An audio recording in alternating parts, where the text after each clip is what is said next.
सुप्रभात बाल मित्रों, आज 12 मई है और अभ्युदयवाणी की रेलगाड़ी एक बार फिर से आपको ले चलने के लिए तैयार है। आपके दोस्त और हमसफर प्रेम वर्मा के साथ आज के रोमांचक, ज्ञानवर्धक और नैतिक शिक्षा से भरपूर एक अद्भुत यात्रा में, जहां हम नए विचारों से प्रेरित होंगे, नई जानकारी हासिल करेंगे और जीवन के मूल्यों को समझेंगे।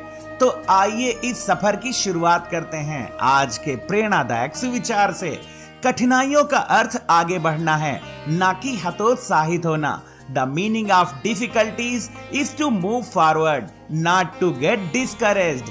इस विचार का अर्थ है कि जीवन में आने वाली चुनौतियां या मुश्किलें हमें रुकने या निराश होने का संकेत नहीं देती, बल्कि यह बताती हैं कि हमें और अधिक मेहनत, साहस और दृढ़ता के साथ आगे बढ़ते रहना चाहिए। कठिनाइयां हमारे विकास और सीख का हिस्सा हैं। इनसे घबराने के बजाय इन्हें पार करने का प्रयास करना ही सफलता की ओर ले जाता है। यह विचार हमें प्रेरित करता है कि हर समस्या एक अवसर है जो हमें मजबूत और अनुभवी बनाती है। अभ्युदयवाणी में अब जानते हैं आज का अंग्रेजी शब्द जो है सस्टेनेबिलिटी। SUSTAINABILITY।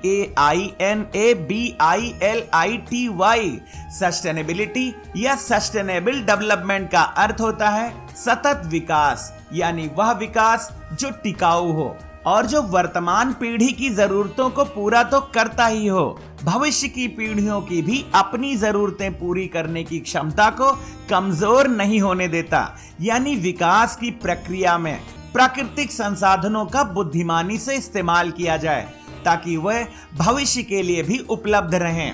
उदाहरण के लिए, sustainability is essential for preserving natural resources. प्राकृतिक संसाधनों के संरक्षण के लिए सततता आवश्यक है। आगे बढ़ते हैं इस सफर में और आनंद लेते हैं आज की पहेली का। संग मदारी के वह आता, मटक मटक कर नाच दिखाता, पड़ी नाक में बड़ी नकेल, खुश होकर सब देखें खेल। इस पहेली का जवाब है भालू। अब अगला स्टेशन है आज का इतिहास। इतिहास हमें अतीत से सीखने और वर्तमान को बेहतर बनाने का मौका देता है। आइए इतिहास के पन्नों में आज 12 मई की कुछ प्रमुख घटनाओं पर नजर डालें।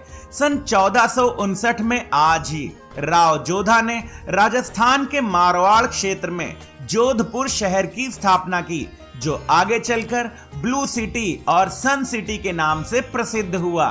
12 मई सन 1820 को आधुनिक नर्सिंग की जननी फ्लोरेंस नाइटिंगेल का इटली के फ्लोरेंस शहर में जन्म हुआ। आज उनके जन्मदिन को अंतर्राष्ट्रीय नर्स दिवस के रूप में मनाया जाता है।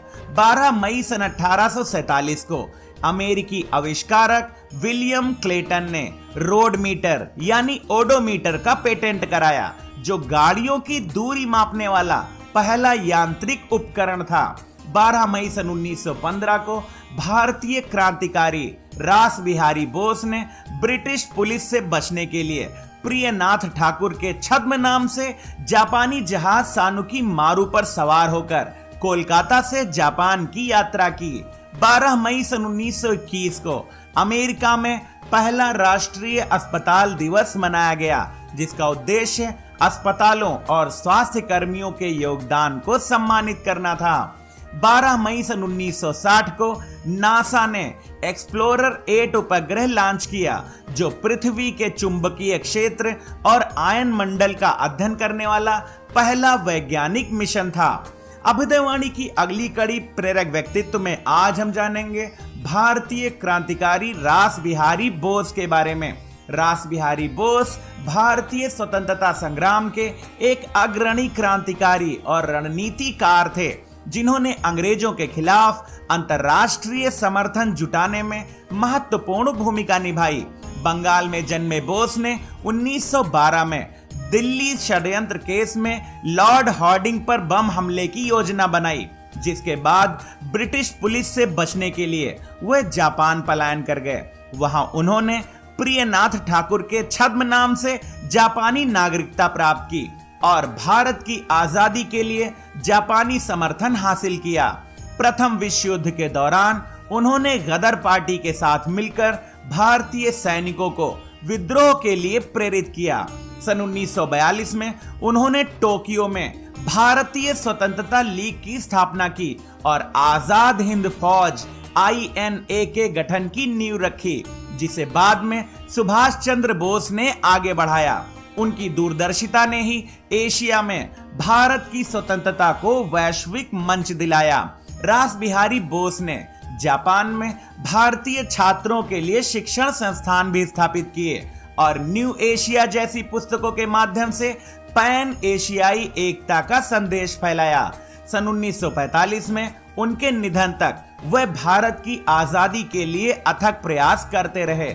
उनका जीवन देशभक्ति, साहस और अंतर्राष्ट्रीय राजनीति में कूटनीतिक कौशल का प्रतीक है। उन्हें जापान में भारतीय क्रांति का जनक माना जाता है।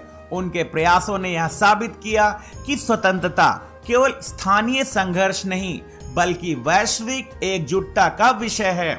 अभ्युदयवाणी के दैनिक विशेष में अब हम जानेंगे 12 मई को मनाए जाने वाले अंतर्राष्ट्रीय नर्स दिवस के बारे में। अंतर्राष्ट्रीय नर्स दिवस हर साल 12 मई को मनाया जाता है, जो आधुनिक नर्सिंग की जननी फ्लोरेंस नाइटिंगेल के जन्मदिन के अवसर पर समर्पित है, जिन्होंने स्वास्थ्य सेवा के क्षेत्र में क्रांति ला दी। यह दिन दुनिया भर में नर्सों के अथक परिश्रम, करुणा और समर्पण को सम्मानित करने के लिए मनाया जाता है। नर्सें स्वास्थ्य प्रणाली की अनसंग हीरो होती हैं। वह न केवल मरीजों का इलाज करती हैं, बल्कि उन्हें भावनात्मक सहारा देकर उनके संघर्ष में साथ खड़ी होती हैं। कोविड-19 जैसी महामारी के दौरान तो उन्होंने अपनी जान जोखिम में डालकर मानवता की सेवा की मिसाल कायम की।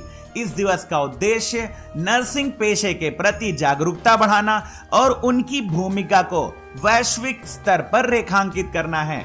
आज के समय में जब स्वास्थ्य चुनौतियां बढ़ रही हैं, नर्सें न केवल अस्पतालों बल्कि ग्रामीण क्षेत्रों, स्कूलों और आपदा प्रबंधन में भी अग्रणी भूमिका निभा रही हैं। यह दिवस हमें याद दिलाता है कि नर्सों का सम्मान केवल एक दिन नहीं बल्कि उनके प्रति सतत सहयोग और सराहना से होना चाहिए। अभ्युदयवाणी के अंतिम पड़ाव पर अब सुनते हैं आज की प्रेरणादायक बाल कहानी, जिसका शीर्षक है एडिसन और उनकी माँ। थॉमस अल्वा एडिसन, जो बचपन में मंद बुद्धि माने जाते थे, बाद में विश्व के महानतम आविष्कारक बने। यह कहानी उनकी मां नैन्सी एलियट एडिसन के अटूट विश्वास और संघर्ष की है। एक दिन 8 वर्षीय एडिसन स्कूल से एक पत्र लेकर घर आया और बोला, मां, शिक्षक ने कहा है कि यह पत्र सिर्फ आपको ही देना है। इसमें क्या लिखा है मां? मां ने पत्र पढ़ा, उसकी आंखों में आंसू आ गए, लेकिन उन्होंने हिम्मत से कहा, इसमें लिखा है कि तुम्हारी प्रतिभा इस स्कूल के लिए बहुत बड़ी है। हमारे पास तुम्हें पढ़ाने के लिए योग्य शिक्षक नहीं, इसलिए तुम्हें घर पर ही पढ़ाया जाएगा। यह सब सुनने के बाद एडिसन अपने आप पर गर्व करने लगा और मां की देखरेख में अपनी पढ़ाई करने लगा। एडिसन मां की मृत्यु के कई वर्षों बाद जब एक महान वैज्ञानिक बन गए और एक दिन कमरों की सफाई कर रहे थे, तो अलमारी में रखा हुआ उन्हें वह पत्र मिला, जिसमें लिखा था, आपके बेटे का दिमाग पढ़ाई के लायक नहीं है, जिससे उसकी आगे की पढ़ाई इस स्कूल में नहीं हो सकती, इसलिए उसे अब स्कूल से निकाला जा रहा है। इसे पढ़ते ही एडिसन भावुक हो गए और फिर उन्होंने अपनी डायरी में लिखा, थॉमस एडिसन एक मंद बुद्धि बालक था, लेकिन उसकी मां ने उसे सदी का सबसे बड़ा आविष्कारक बना दिया। ये कहानी हमें सिखाती है कि माता पिता का प्यार और विश्वास बच्चों के जीवन में कितना महत्वपूर्ण होता है। ये हमारी जिम्मेदारी है कि हम अपने बच्चों में छिपी प्रतिभा को पहचानें और उनका पोषण करें। हर बच्चे में प्रतिभा होती है, बस उसे पहचानने और उसे निखारने के लिए सही मार्गदर्शन की आवश्यकता होती है। एडिसन की मां ने साबित किया कि प्यार और धैर्य से कोई भी बच्चा महान बन सकता है। आज की अभ्युदयवाणी का सफर बस यहीं तक था। कल सुबह फिर मिलेंगे एक नई ऊर्जा के साथ, रोमांचक, ज्ञानवर्धक और नैतिक शिक्षा से भरपूर एक रोचक सफर में। आपका दिन शुभ हो। जय हिंद, जय भारत।